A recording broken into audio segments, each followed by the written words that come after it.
In just 1 decade, the number of people with diabetes has more than doubled.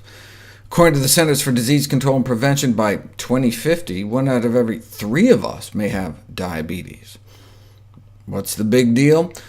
Well, the consequences of diabetes are legion. The #1 cause of adult-onset blindness, the #1 cause of kidney failure, the #1 cause of surgical amputations. What can we do to prevent it? Well, the onset of type 2 diabetes is gradual, with most individuals progressing through a state of prediabetes, a condition now striking approximately 1 in 3 Americans. But only about 1 in 10 even knows it. Since current methods of treating diabetes remain inadequate, prevention is preferable, but what works better, lifestyle changes or drugs? We didn't know until this landmark study was published in the New England Journal of Medicine. Thousands were randomized to get a good double dose of the leading anti-diabetes drug, or diet and exercise.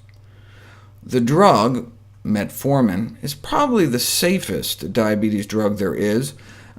Does cause diarrhea, and about half of those who take it, makes 1 in 4 nauseous. About 1 in 10 suffer from asthenia, from the Greek meaning lack of strength, causing physical weakness and fatigue. But the risk of being killed by the drug is only about 1 in 66,000 every year. And the drug worked. Compared to placebo, in terms of the percentage of people developing diabetes within the 4-year study period, fewer people in the drug group developed diabetes. But diet and exercise alone worked better. The lifestyle intervention reduced diabetes incidence by 58%, compared to only 31% with the drug. The lifestyle intervention was significantly more effective than the drug and had fewer side effects. More than 3/4 of those on the drug reported gastrointestinal symptoms, though there was more muscle soreness reported in the lifestyle group on account they were actually exercising. Other studies subsequently found the same result. Non-drug approaches, superior to drug-based approaches for diabetes prevention.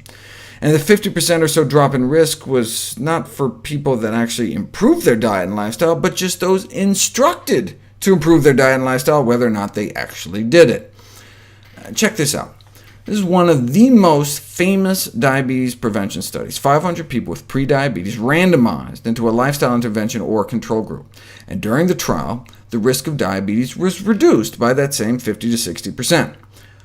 But only a fraction of the patients met the modest goals. Even in the lifestyle intervention group, only about a quarter were able to eat enough fiber, meaning whole plant foods, and cut down on enough saturated fat, which in this country is mostly dairy, dessert, chicken, and pork.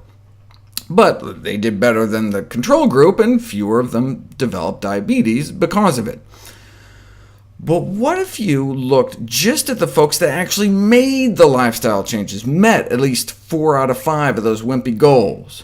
They had 0 diabetes. None of them got diabetes, 100% drop in risk. Bottom line, type 2 diabetes can be prevented by changes in lifestyle, even in high-risk prediabetic subjects. The fact, then, that type 2 diabetes, a largely preventable disorder, has reached such epidemic proportion is a public health humiliation.